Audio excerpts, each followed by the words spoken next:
Nama Om Vishnupadaya Krishna Presta Bhutale Srimati Bhaktivedanta Swaminiti Namane Namaste Saraswati Deve Gauravani Pracharne Nirvishesha Shunyavadi Pastya Chadeshatarne Sri Krishna Chaitanya Prabhu Nityananda Shri Advaita Gadadha Shivas Adi Gaura Bhakta Vrinda Hare Krishna, Krishna Krishna, Hare Hare, Hare Rama, Rama Rama, Hare Hare.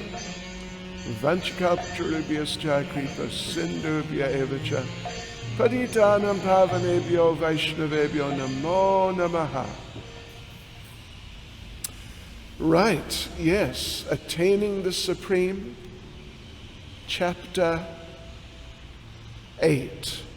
Of Bhagavad Gita as it is. And it's, anyway, it's pretty profound. It's pretty profound. So let's make a start. Let me just get my notes here. Here we go. Here's something of an introduction. Right. So, let me just put my scarf on better.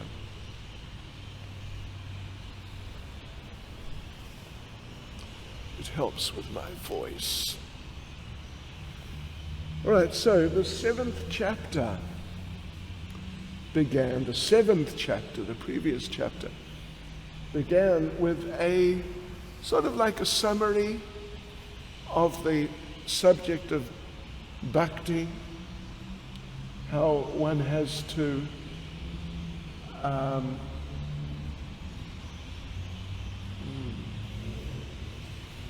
happened now? It lost focus. Oh, a little bit. There's no one here who can fix it. Great. Yeah, one has to fix one's mind on Krishna. Then we read about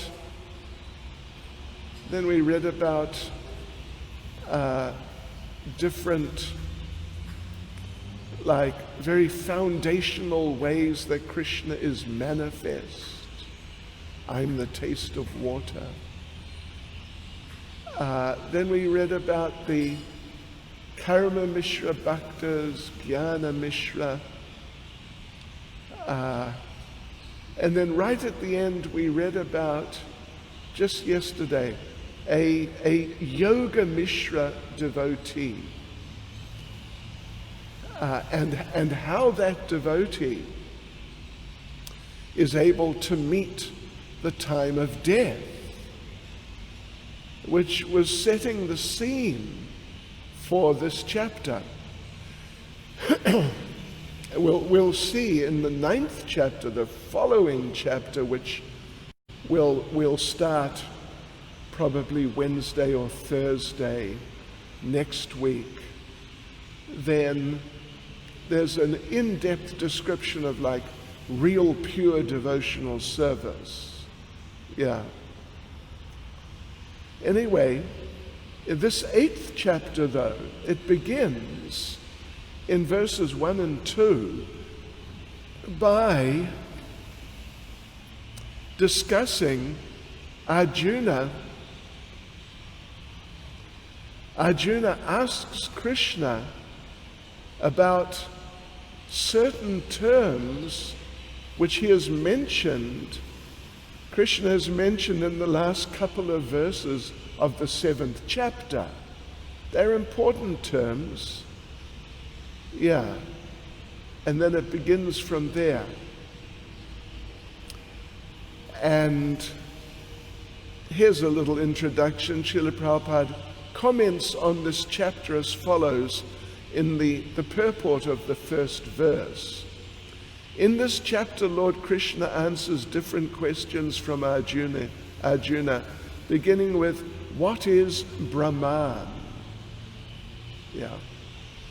The Lord also explains karma, fruit of activities, devotional service, and yoga principles, and devotional service in its pure form. So we'll see as we go through this chapter in a few places, again, stresses hearing about Krishna and learning how to appreciate his presence around us, even if it's in sort of subtle ways. So there are 28 verses in this chapter. There are 6 sections. First section is verse 1 to 4. Krishna answers Arjuna's 8 questions. From verse 5 to verse 9, subject is remembering Krishna, including at the time of death, but also just in general, remembering Krishna. Then verses 10 to 13, going back to Godhead by remembering Krishna. Then 14 to 16, pure devotional service. 17 to 22, comparing the spiritual and material worlds. And from 23 to 28, the supremacy of devotion, of bhakti, of Krishna consciousness for attaining the Supreme. All right, so let us just get started. Verses 1 to 4, Krishna answers Arjuna's 8 questions. Well, in verses 1 and 2, Arjuna asks his 8 questions. And then in 3 and 4, pretty much, I mean, it does go on beyond that too, but particularly in 3 and 4, Krishna answers mainly those 8 questions of Arjuna. But the last question, anyway, we'll see when we get there. It's a special question. So here we go, devotees. Verses 1 and 2, you can see there together in our Bhagavad Gita, Prabhupada's. Oh, wait a minute. Oh, you know what? It varies. In some versions, 1 and 2 are together, but here they're separate. Okay, that's fine. Sure, interesting. So, right. Let us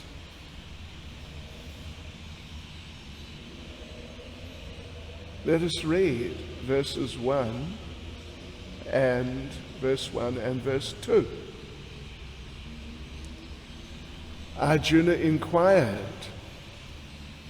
O my Lord, O Supreme Person, what is Brahman? What is the Self? What are fruit of activities? What is this material manifestation? And what are the demigods? Please explain this to me. So here, these are the first 5 questions. And then verse 2 is the last 3. Who is the Lord of sacrifice? And how does he live in the body, O Madhusudana? And how can those engaged in devotional service know you at the time of death? Well, this last question we did just very briefly mention how it's a special question. And in fact, pretty much the rest of the chapter, the whole chapter, is, is Krishna answering this 8th question. That's what the chapter's about, dealing with death. Okay, so these are the questions, and there's a couple of interesting little points. In verse 1, well, there's the first 5 questions. Let's just go through them quickly again. What is Brahman? What is the self? What are fruit of activities? Means materialistic activities. What is the material manifestation? And what are the demigods? Yes, very important questions. So, an interesting point here is that Arjuna, in the verse, he does address Krishna as Purushottam. He does address him as Purushottam, which means the Supreme Person. That's significant. It means that Arjuna is understanding more clearly and more deeply who is Krishna like this. Otherwise, the answers are going to be mainly given in the following couple of verses, but Prabhupada does explain a bit that Brahman, that's the first question. What is Brahman? Well, Brahman can be different things, actually. It can be different things. And Prabhupada mentions that here, that the absolute truth is known as Brahman, Paramatma, and Bhagavan. The living entity is also called Brahman. Yes. And what is the self? Atma. So Prabhupada gives a little introduction that Atma can refer, it depends on the context, but to body, soul, and mind.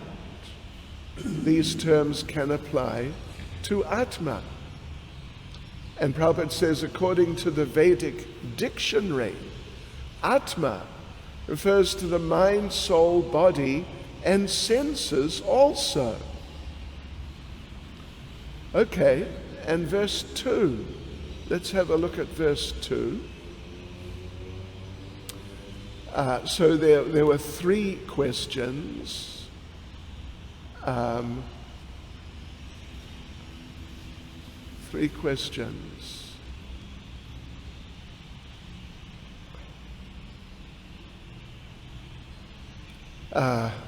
Who is the Lord of sacrifice, and how does he live in the body? Well, that's 2. Who is the Lord of sacrifice? Number 2, how does he live in the body? And number 3, how can those engaged in devotional service know you at the time of death? So, Srila Prabhupada does, like we said, the main answers are coming in the 3rd and 4th verses. But Prabhupada does indicate Lord of sacrifice can may refer to either Indra or Vishnu. It's possible. Then Prabhupada, of course, elaborates on why Arjuna has addressed Krishna as Madhusudana, the one who killed the Madhu demon.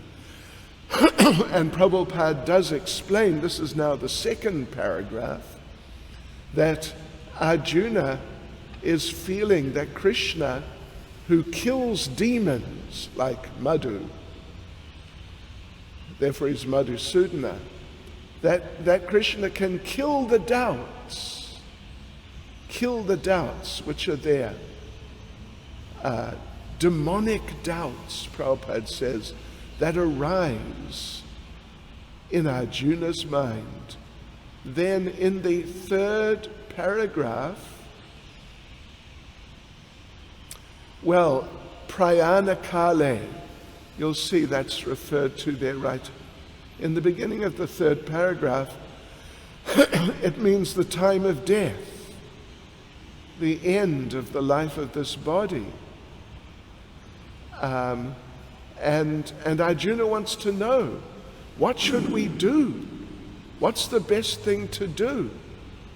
What should people do? What should be their position at that final moment? Prabhupada says, it's just the third sentence in the last paragraph. What should be their position at the final moment? At the time of death, all the bodily functions are disrupted and the mind is not in a proper condition. Thus disturbed by bodily situation, one may not be able to remember the Supreme Lord. And then Prabhupada repeats a prayer, a very famous prayer of Maharaj Kulashekar. Now my mind is undisturbed. I'm quite healthy. All right. Our Facebook just went a little wild, but it's back now. I'll just turn down the speed so it's easier for the thing to deal with, because we don't have proper internet equipment at the moment. Okay, so now we're on to verse 3 and verse 4 that go together. So in verse 3, actually in verses 3 and 4, Krishna answers the first 7 of the 8 questions. In other words, he doesn't really address the 8th question, the last question, how can a devotee remember you at the time of death? So, in verse 3, Krishna answers the first 3 questions. What is Brahman? What is the self? And what are fruitive activities? You remember that. So what is Brahman? The answer is, let me just read the verse. The Supreme Personality of Godhead said, the indestructible transcendental living entity is called Brahman. That's the first answer to the first question. And his eternal nature is called Adhyatma, the self. So that's the answer there. What is the self?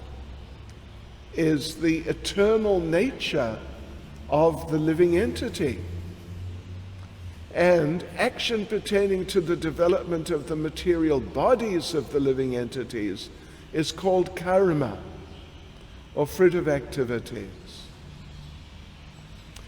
Okay, so those are the answers, basic answers, to the first 3 questions. The Brahman, what is Brahman? The indestructible, transcendental living entity. Anyway, let's go through the purport here a little bit. So Prabhupada explains that Brahman is the living entity, but there's also Parabrahman. At least in terms of what was the question of Arjuna, this is the appropriate answer. Lord Krishna understood what Arjuna was trying to get at when he asked, what is Brahman? And so Krishna, the basic answer is, it's the nature of the soul.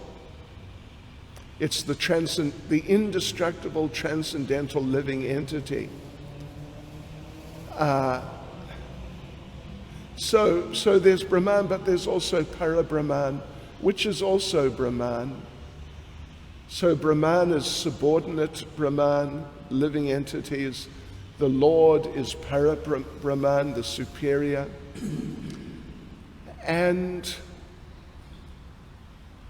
the constitutional, Prabhupada explains, the constitutional position of the living entity, in fact, is different from the nature that the living entity is showing here. Prabhupada explains this in the first paragraph of the purport, that in fact we are different from what we seem to be in this world. Here we're trying to be the Lord's, by constitution we're servants. And while we're here, in that improper position, we have to accept karma. Then the second paragraph is mainly dealing with the nature. The nature of the soul is the self. It means we're all eternal spiritual persons. We have personalities. We're not just eternal entities or eternal things. We're eternal persons. In other words, it's a more detailed understanding of what is the soul. Not just that the soul is spirit and not matter, but what is a more detailed understanding. Just like someone, just like me. In the simple sense, you can say, I am a man. But if you want to go into it in more detail, what am I? Who am I? I have my particular personality. So of course it's true to say I am a man in that sense. But it's just a very superficial understanding. And rather I'm a particular person with a particular nature, personality, and all these things. So that's the difference between these 2 points. What is Brahman and what is the self? The eternal spirit soul is Brahman, not the body, and the self means the eternal individual. Marginal potency of the Lord. And, well, it's interesting.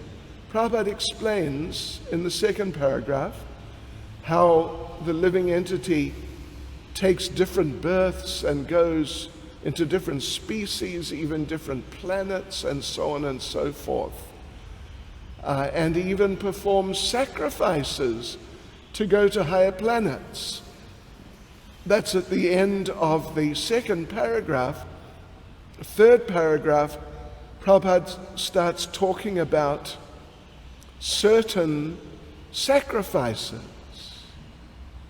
And even the fourth paragraph, the different sacrifices on the material level. But then at the end of the fourth paragraph, Prabhupada explains that the devotee, the Krishna conscious person, avoids those sacrifices. Yes, he takes to Krishna consciousness.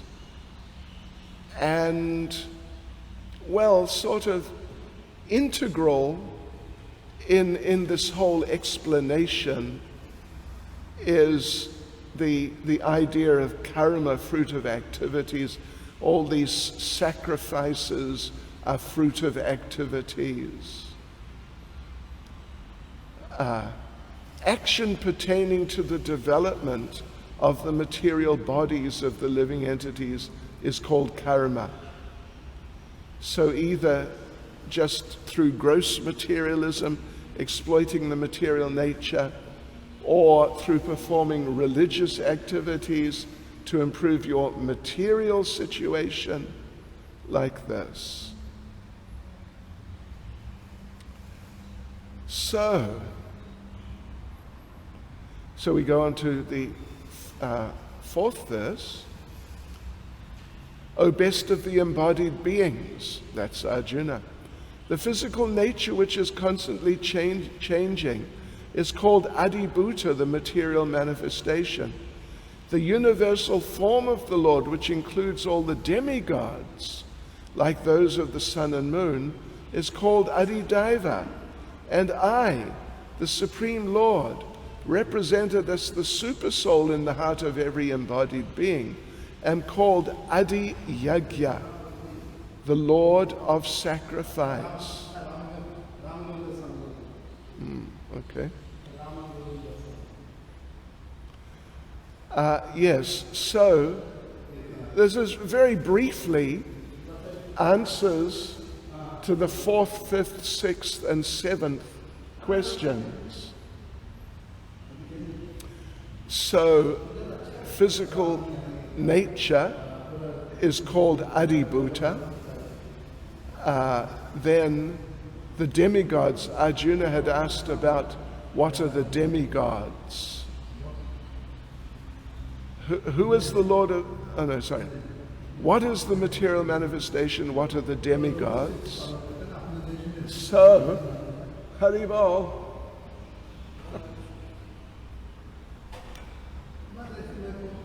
Anyway, it's Maharaj. Some important business, I'm sure. Who is the Lord of sacrifice? How does he live in the body? So anyway, yeah, those are the answers there. Shishi Radha Radhana Sri Giri Govardhan Sri Chaitanya Mahaprabhu Ki Jai. So the physical nature is the material manifestation. The demigods, they're part of the universal form of the Lord. And the Supreme Personality of Godhead, who is the super soul, because that was also a question. Who is the Lord of sacrifice? How does he live in the body? So, yeah, the super soul, the Supreme Lord is the super soul in the heart. Super soul means the Supreme Lord in the heart. And the Lord of sacrifice is also the Lord. He's also the Lord of sacrifice, Adi Yagya. So like this now we go on to the second section, which is from verse 5 to verse 9. And the subject matter is remembering Krishna.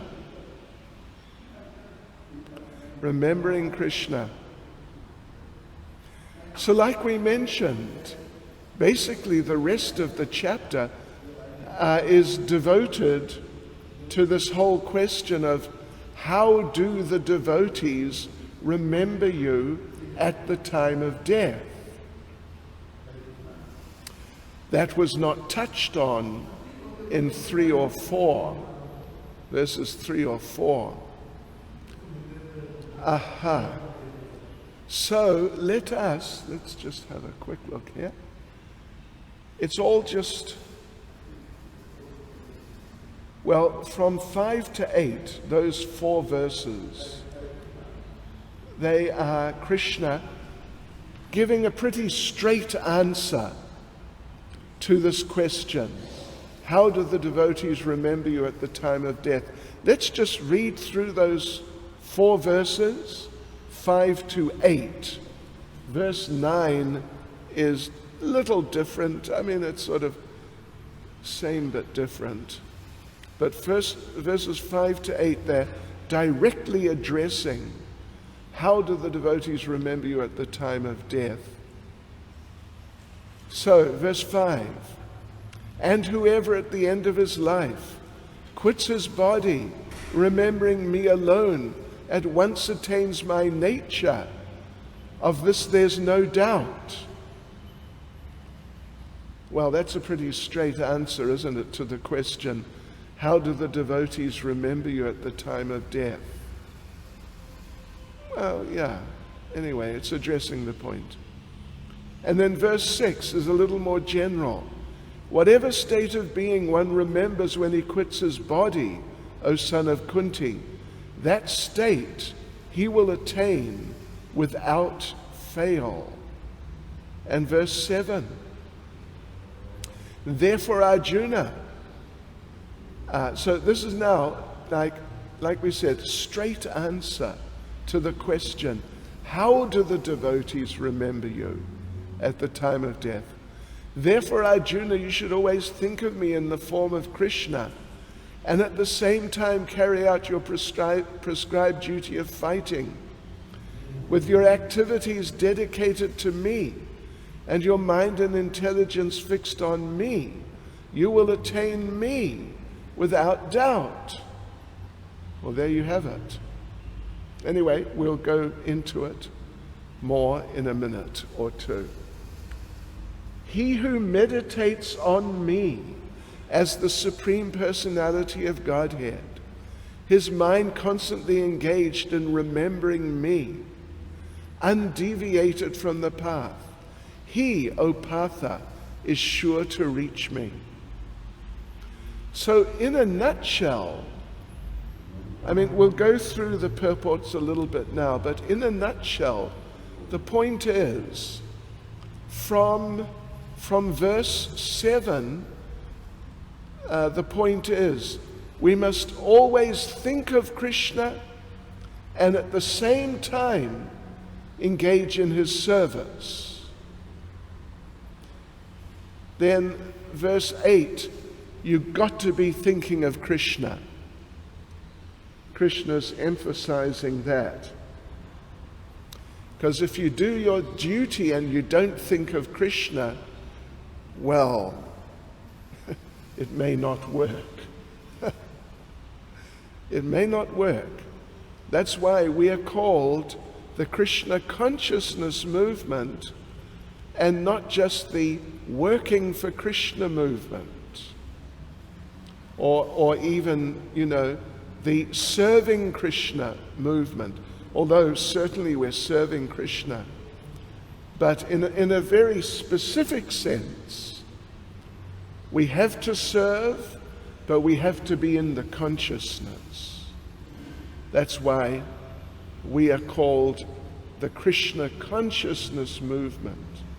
Consciousness is really the foundation. Okay, so let's go through these verses a bit. Verse 5, and whoever at the end of his life quits his body remembering me alone, at once attains my nature. Of this there's no doubt. Krishna, Arjuna's question was, how do the devotees remember you? So anyway, in verse 5, Krishna's just saying that if you do that, then you will come to me. There's no doubt. There's no doubt about it at all. So he's just, you could say, emphasizing the point that remembrance has to be there. That consciousness has to be there. So Prabhupada begins the purport by saying, in this verse, the importance of Krishna consciousness is stressed. And Prabhupada goes on to explain, this is the purport of verse 5, that Krishna is the most pure. It's in the, third sentence of the purport. The Supreme Lord is the purest of the pure. Therefore, anyone who is constantly Krishna conscious is also the purest of the pure. That's a very important point. If you remember Krishna, then Krishna is with you. And you will come under the influence of Krishna. Just as if you sit by a fire, you come under the influence of the fire, you become hot. So if we're with Krishna, if we're thinking of Krishna, means we're in his company. He's with us. He's in our minds. He's in our hearts.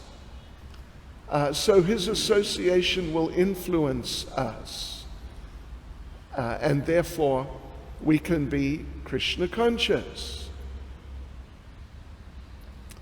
And Prabhupada, Prabhupada explains the best way to do this, chant Hare Krishna. And it's interesting, in this purport here, Srila Prabhupada repeats the Hare Krishna Maha Mantra twice. He's really emphasizing, you want to remember Krishna, best thing, chant Hare Krishna. And even though there are difficulties, no doubt, there are definitely difficulties. But if we carry on doing like that, Prabhupada says, one should continue to chant, so at the end of one's life one can have the full benefit of Krishna consciousness. And then verse 6 is really just talking about the principle involved in the whole subject of what sort of body are you going to get next. You're going to get the type of body in your next life in terms of whatever state of being you remember when you leave this body. Yes. Simple point.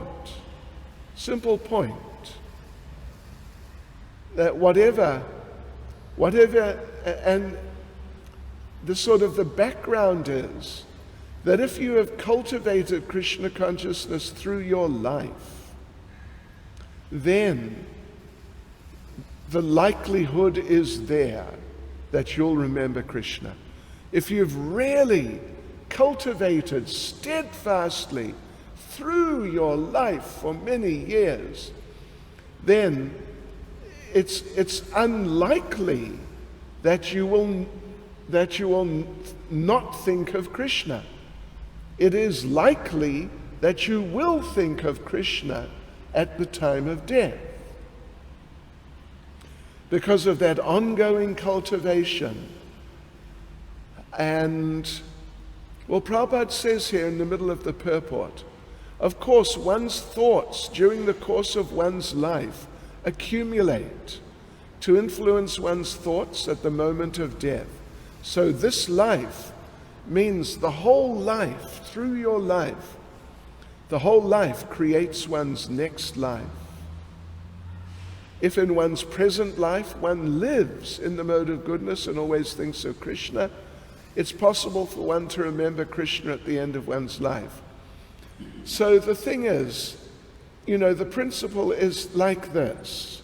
If you go to university, let's just say, to university or even just to school, and if you really work hard for all those years, if you really work hard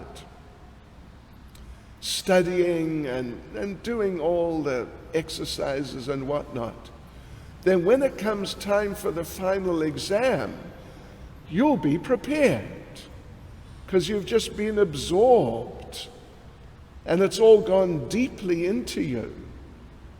So you'll pass at the end. But if you haven't taken it seriously and you just partied and just played around and did this or that, then, when the final exam comes, maybe you suddenly realize, I got to study, but you've only got a couple of weeks left. How? And if your course was, say, 4 years or something, how are you going to cover 4 years of work in a couple of few weeks so you can just deal with the final exam, you're not going to be able to do it, obviously. So if we, from whatever point in our lives, at whatever time in our lives we began our Krishna consciousness, if at least from that point we really continue working on our Krishna consciousness right through to the time of death, then when the time of death comes, we'll be ready. And in a sort of natural way, one will be able to go through it and come out on the other side with Krishna in Goloka Vrindavan. Yes. So that's the general principle. Anyway, it's the general principle. So now, 7 and 8 are very specific about how will the devotees be able to do this, be fixed in Krishna consciousness at the time of death. So verse 7, therefore Arjuna, you should always think of me in the form of Krishna, and at the same time carry out your prescribed duty of fighting with your activities dedicated to me and your mind and intelligence fixed on me. You will attain me without doubt. It's a little bit of a famous verse. Actually, you know what? Let me just step back a minute. Just a minute. There is a special question for Bhakti Shastri based on the previous verse, verse 6. Let's just quickly run through that. So that was the verse saying, whatever state of being one remembers when he quits his body, O son of Kunti, that state he'll attain without fail. So,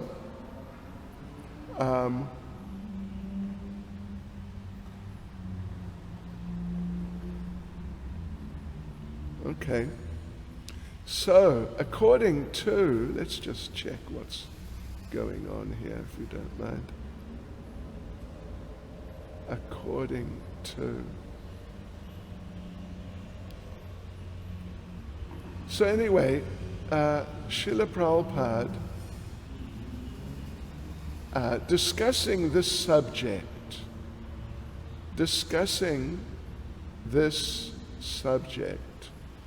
Srila Prabhupada makes the following point. According to the materialist, it's Srimad Bhagavatam 7:13-31. Please note it down if you're doing Bhakti Shastri. 7:13-31. Purport.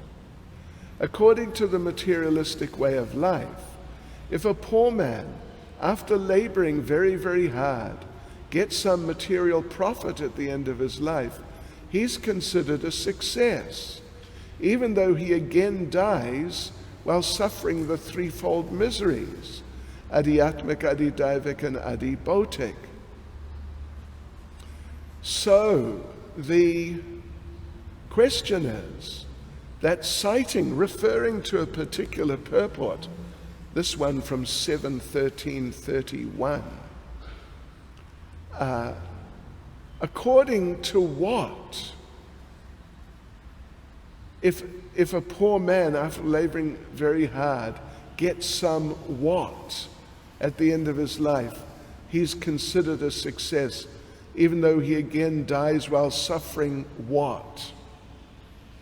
So the verse said, according to the materialistic way of life. If a poor man, after laboring very, very hard, gets some material profit at the end of his life, he's considered a success, even though he again dies while suffering the threefold miseries. Okay, so we hope you got that. So again, let me just read 7 again. Therefore, Arjuna, you should always think of me in the form of Krishna, and at the same time carry out your prescribed duty of fighting, with your activities dedicated to me, and your mind and intelligence fixed on me. You will attain me without doubt. We can note that Lord Krishna refers to focusing on him 4 times. Think of me as Krishna. Dedicate your activities to me. Mind and intelligence fixed on me. So if you do those 3 things, you will attain me. So Srila Prabhupada says in the purport, this instruction to Arjuna is very important for all men engaged in material activities. The Lord does not say that one should give up his prescribed duties or engagements. One can continue them and at the same time think of Krishna by chanting Hare Krishna. This will free one from material contamination and engage the mind and intelligence in Krishna. By chanting Krishna's names, one will be transferred to the supreme planet Krishna Loka without a doubt. So, therefore, a precise, brief answer to Krishna's 8th question is one should always remember Krishna and at the same time do one's service. In a nutshell, this is how a devotee can remember the Lord even at the time of death. And elsewhere, Prabhupada makes an interesting point. Just listen to this. It'll take a couple of minutes, but please listen. So Prabhupada explains, if a person doesn't practice remembering Krishna while he's struggling for existence, then it will not be possible for him to remember Krishna at the time of death. Lord Caitanya also advises this. He says, Kirtaniya Sada Hari. One should practice chanting the names of the Lord always. The names of the Lord and the Lord are non-different. So Lord Krishna's instructions to Krishna, to Arjuna, to remember me here, and Lord Chaitanya's injunction to always chant the names of Lord Krishna are the same instruction. There's no difference, because Krishna and Krishna's name are non-different. In the absolute status, there is no difference between reference and referent. Therefore, we have to practice remembering the Lord always, 24 hours a day, by chanting his names and molding our lives' activities in such a way that we can remember him always. If a married woman is attached to another man, or if a man has an attachment for a woman other than his wife, then the attachment is to be considered very strong. One with such an attachment is always thinking of the loved one. The wife who's thinking of her lover is always thinking of meeting him, even while she's carrying out her household chores. In fact, she carries out her household work even more carefully so her husband will not suspect her attachment. Similarly, we should always remember the supreme lover, Sri Krishna, and at the same time perform our material duties very nicely. A strong sense of love is required here. Okay. And verse 8.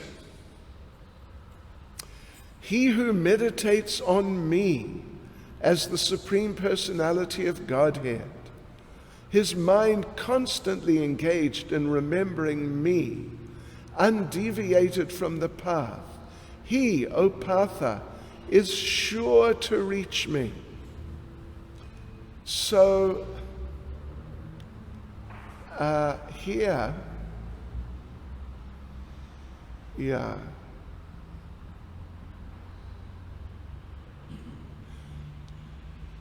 Yes, okay. Here in the Sanskrit, at the beginning of the Sanskrit, Lord Krishna uses the term abhyasa yoga, yuktena. Abhyasa yoga. Abhyas means practice. Abhyas means practice. So by the practice of yoga, being engaged in the practice of yoga, being engaged in practicing remembering Krishna, then you'll become fixed. If you practice nicely, you'll become fixed. If you practice anything nicely, you'll become expert. Simple thing. So, and again, here in the purport, Srila Prabhupada emphasizes chanting. Again, he emphasizes chanting. In the first paragraph, he emphasizes chanting. One's memory of Krishna is revived by chanting the Mahamantra Hare Krishna. By this practice of chanting and hearing the sound vibration of the Supreme Lord, one's ear, tongue, and mind are engaged. Then, in the second paragraph, so the devotee can constantly think of the object of worship, the Supreme Lord, in any of his features, Narayan, Krishna, Rama, etc., by chanting Hare Krishna. This practice will purify him, and at the end of his life, due to his constant chanting, he'll be transferred to the kingdom of God. And Srila Prabhupada, at the end of the purport, gives an interesting example. The mind is fickle, very changeable, and therefore it's necessary to engage the mind by force to think of Krishna. One example often given is that of the caterpillar that thinks of becoming a butterfly and so is transformed into a butterfly in the same life. Similarly, if we constantly think of Krishna, it is certain that at the end of our lives we shall have the same bodily constitution as Krishna. Means eternal spiritual body, eternal spiritual form. Right, so now there's still another verse in this section. It's slightly different. Well, anyway, it's okay. We will read it on Monday. It's a nice verse. And as I will tell you on Monday, and I'll mention now, this verse 9 is the first verse that I gave class on as a devotee in 1973. The first verse. I remember it to this day. It's a really special verse. Krishna is saying how we can remember him. In what ways can we remember him? Okay, anyway, we'll go into that on Monday. So for the time being, thank you all very much. Srila Prabhupada Ki Jai.